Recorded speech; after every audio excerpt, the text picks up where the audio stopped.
Hey everybody, I'm back with another lesson for you guys. But the first thing I want you to do is I'm going to walk you through a little bit better on how to find your assignments now that you can kind of see me on a video. Let's see if this helps you just a little bit. Now parents, I want you to remember you always have my cell phone number that you can use. You have my email address. Whatever way you need to do to get in contact with me, you can call me, you can text me, you can email me, because I realize some kids, now that we are after spring break and everybody's kind of getting caught up, have their Chromebooks now starting all their work if they hadn't already, or if they were working with packets before. I realize now everybody is pretty much on our online format with Google Classroom. And so I want to make sure everybody understands how to read everything. The first thing that I want to show you, I've got my Chromebook here, so I'm actually going to turn it around and see if I can show you a little bit better, is Miss Ferguson and Miss Thomas and I would like for you to know how to check your email. That way, if you are missing assignments, we can email you what you're missing, and you get that direct message from us, you students, and we wouldn't necessarily have to text that out to everybody's phone or email everybody's parents, okay? So students, you have an email address, and we probably should have done this earlier in the year, but we've never had a need for it. So I'm going to show you how to find that. When you first go up to Google, your Google screen right here, where you pull your classroom at, you're going to see Gmail. Okay, so if you don't know how to check your own student email, then you're going to click Gmail, and then you are automatically in your student email. And you'll see that mine's loading with lots of stuff there. That's how you're going to check your school email. So students, what I need for you to start doing every day before you get started on your assignments is checking that school email. We can't message like we were doing on Google Hangouts. I know Miss Ferguson and I had used that some to talk with a couple of students. That's been shut down. So we're going to communicate directly with students through email, but we'll continue to call and text and email parents as well. So students, if you will start checking your email, what I'm doing is I'm going back to all of the assignments before spring break and putting in grades. Have your parents check the parent portal, which is where your grades go, that was sent out in the mail with a new code if you didn't already have one. If you have your old one, it still works. You don't have to set up a new one. But if you needed a new one, they sent one out. Have your parents check your grades. When you'll see a score come up kind of for every subject when you first come on there, but if you will specifically click reading, then it will tell you all of the assignments that you've had so far. And if there is a blank or a missing beside any assignment, that means you did not submit it to me. Okay, so this week by Friday, what I was trying to do is get in all the grades of the things I was taking grades for from before spring break. When you go into PowerSchool and you see that reading grade, you can either click on that grade or you can click on the word reading, and then it's going to show you a list of things that I've graded, specific grades for each one. And if it is missing, then I don't have it from you, okay? So if it is missing, what I need for you to do is go into Classroom. I'm just going to pull up any classroom and show you on here before I get started with today's lesson. You're going to go into Classroom. So if you find out that something is missing and you need to go back and do it, then you're going to go click on the Classwork tab right here. Here are all the assignments listed, and I deleted all of those that we did earlier in the year. This is just all the e-learning assignments. Now, be careful because I might have some stuff loaded for next week, and I do not want you guys doing assignments ahead. Some of you are going in and taking quizzes and doing some of these assignments that you haven't even heard my video for. Please, please, please don't do that. These things are labeled with dates unless they're ReadWorks, and the only reason ReadWorks is not labeled is because it automatically populates and sends from ReadWorks. So you'll see it says Thursday, April the 16th. Well, a lot of you guys did that on Monday or Tuesday. Pay attention to your days. I know we've been out a long time and it's hard to keep up with, but maybe get a calendar, have your parents write down the day every day so you can find it. It said primary or secondary source for Wednesday. A lot of you took that on Tuesday without even watching my video. And unfortunately, those grades have to count because a lot of times some of these I can't send back. Now, if you don't do as well on your ReadWorks, I will send that back to you up to 3 times. So let me know, because that's our rule in class. If you need your ReadWorks sent back, you can email me the same way that I told you I could email you, or you can just comment on here like a student did the other day, and I was able to send it back that way too. So just comment on Google Classroom, can you send it back? And I'll go ahead and reset it for you and respond with yes. So all of those things pretty much up into the figurative language quiz. So from Read Works, Why Am I So Tired, all the way up to the figurative language quiz, we're due before spring break. And I'm missing tons of work from some of you guys, okay? So I need for you to get into Power School, see what you're missing, be checking your emails because I'll be sending you some lists and catching up on at least all that before spring break. Okay. And then hopefully in the next week or two, I'll send you what you're missing from this week. The best thing you can do is stay on top of it. I know sometimes it's easy to get a day or two behind, but when that happens, it's kind of mounting all at one time for you guys. Okay. Now I'm going to show you how to read my stream. Okay.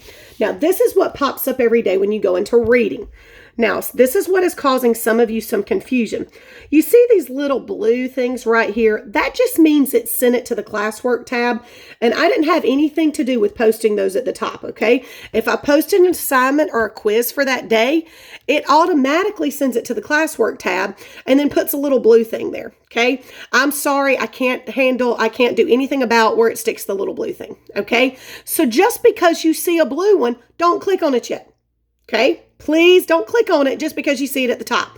What I need for you to do every day is scroll and find the date. Now, this is what was concerning some of you, and you were getting a little bit off because it'll say my name, Jennifer Elrod, and then it'll say like April 9th directly under it. April 9th is when I posted it. I have to do that well in advance, at least a couple of days in advance. I'm teaching my own kids too, so this is just easier for me to do about a week at a time. So April 9th doesn't mean that you were supposed to do it April 9th. What you are looking for is underneath it, right here, underneath the person, then you will see a date. And that one says Thursday, April the 16th. And everything under that should be done that day for reading and for writing. Okay. Now, I am sending your language writing things to your homeroom teachers so that they can put in those grades for you. So that might be a little slow in getting your writing and your language grades, but everything under there needs to be done that day. And you will notice now that I'm teaching by YouTube, you only have one assignment a day. You don't have 2 videos to go to and 2 and 3 online games. You have one assignment. And sometimes it might be a game or just some reinforcement. It may not be something for a grade every single day. Some of these I may not take for grades. It's more just for me to look at. But now that I'm teaching, you're getting a 10 to 12 minute mini lesson, and then you're getting some kind of assignment. So once you watch the YouTube for the day, then you have to go do whatever's under number 2, which is your assessment or assignment for a grade. Okay, so hopefully you guys understand that. Now, your language, you had several slides to work on this week. They were compare and contrast, and you were supposed to have like 5 to 7 sentences per slide. Some of you submitted those on day 1 with just 1 sentence per slide. That is not following directions. In order to get full credit, you need to do what it's asking you to do. We still have to do 4th grade work. Okay, so if our paragraphs are 5 to 7 sentences, then that is still what you have to do right now. Okay, and so I was allowing you to work on that all week long and just write 5 to 7 sentences a day over the course of those 4 or 5 days and then hit submit. So please make sure you guys are following directions. Our language is going to be toggled between writing and between grammar. That way we can get kind of grades coming in from both. If you have any questions about that, please see me. A lot of you have not been doing IXLs when they are assigned. They are for grades as well. So if there have been IXLs assigned in the stream, then those are going to come back to you in emails too. And remember, in order to get 100 for me, it is 80% or higher. Doesn't matter if it takes you 10 questions or 50. Okay, 80% or higher equals 100 on IXL, or you'll have to take whatever SMART score you got if you didn't keep working until you got there. Okay, hopefully that answers some of your questions. I showed you some of this. I'll be glad to walk through it with anybody I need to. Parents, if you even need to put me on FaceTime or something with your kids, you let me know and I'll walk through it with them. But the biggest thing is you scroll to find the day, and underneath the person, it'll say the day's date that you're supposed to be doing it. And you don't just do one thing under it, you do everything under it because it has to encompass a whole reading lesson or whole writing lesson. All right, today I'm going to read you chapter 2 real quickly in our American Revolution book, our fact tracker book. And as soon as I read you chapter 2, then you're going to go and remember the assignment that will be an assessment or an assignment piece. And today, since I talked so long on the video, I'll probably just give you a reinforcement game or an IXL, something very easy that won't take you too much longer, okay? But I appreciate you listening, and hopefully that answers some questions going forward. All right, we're going to learn some more in our nonfiction book about the Revolutionary War. Today, we're going to be talking about life in the colonies because it was not very easy, okay? I'll kind of show you the pictures after I get ready to turn the page. Chapter 2, Life in the Colonies. There weren't many cities in colonial times, Boston, New York, Philadelphia, and Charleston were some of the largest. Now, Charleston is in the state of what? That's right, South Carolina. That's one of our biggest port cities. But compared with cities today, they were small. In 1774, Boston had only about 18,000 people. That was a lot for back then, but today it has over 600,000. Colonial cities had newspapers, hospitals, and shops. There were taverns, churches, meeting houses, and schoolhouses. Notice what it didn't say were stores like Walmart, those big stores, bowling alleys, movie theaters. We didn't have things like that in colonial America because we didn't even have electricity back then. Most cities had busy harbors. Now, harbor is where the ships came in and out, and we'll talk more about the harbor and some of the trouble that was at the harbor later on. At the docks, goods like rice, tobacco, and lumber piled up, waiting to be loaded onto ships. Life on the farms. Most people did not live in cities. Almost everyone lived on farms. Now, since there weren't many businesses in town, the livelihood was basically made from farming, okay? And children would begin to work on farms at a very early age. Farm families worked very hard. They built their own houses and barns. They made their own clothes, candles, and soaps.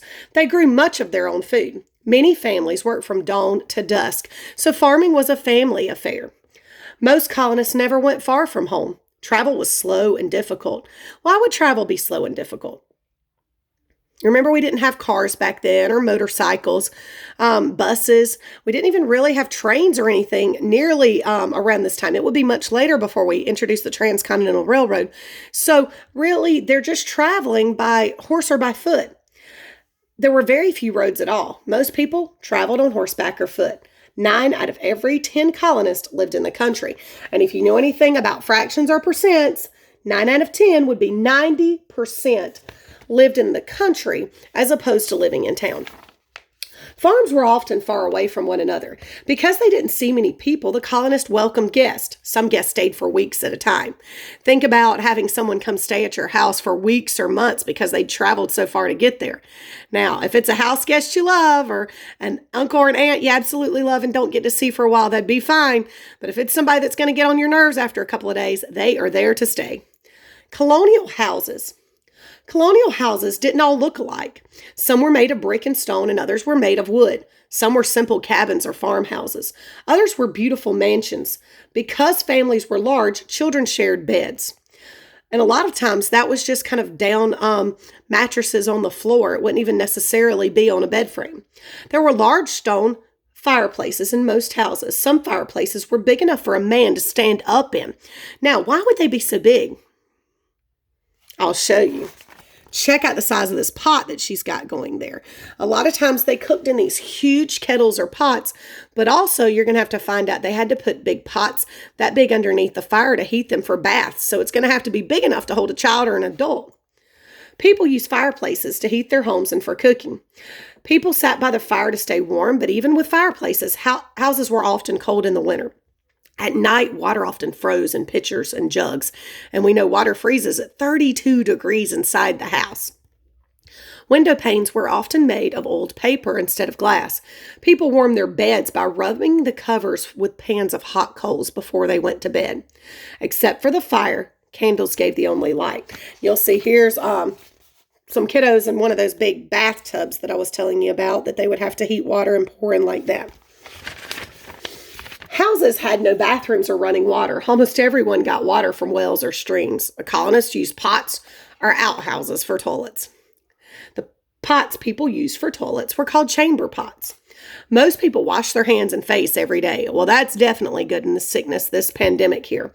They used bowls and pitchers to wash their face and hands, but they thought bathing was unhealthy. Please don't believe the same way the colonists did. Many colonists took a bath only once a month. They actually thought germs were better for your health. Now we know a lot differently. But one of the reasons is because a lot of them had to use the same bath water over and over. Because they only were able to heat that water about once a month or every couple of weeks, then one right after another would have to take a bath, which means if you'd been out in the fields all day, whoever bathed last was bathing in all of the dirt and grime from all of the people before them. So I guess in that manner, they probably would have been considered unhealthy. Virginia and Pennsylvania even tried to pass laws banning baths. Tell me if you would want baths to be banned in the comments section today. Food. There were few places to buy food in the country. Colonists grew vegetables in their gardens. They hunted wild game like turkey or deer for meat. They fished and searched for wild berries and honey. Families cooked in pots hung over the fireplace. People ate lots of stews. There were no refrigerators, so colonists kept food cool in cellars. For dessert, they sometimes ate puddings made of cornmeal. Education. There were not many schools in the colonies. Most children studied only a few years. Sometimes young children studied in schools called dame schools. These schools were in a woman's home. Students read from horn books like this one. This page was covered with clear horn to protect it.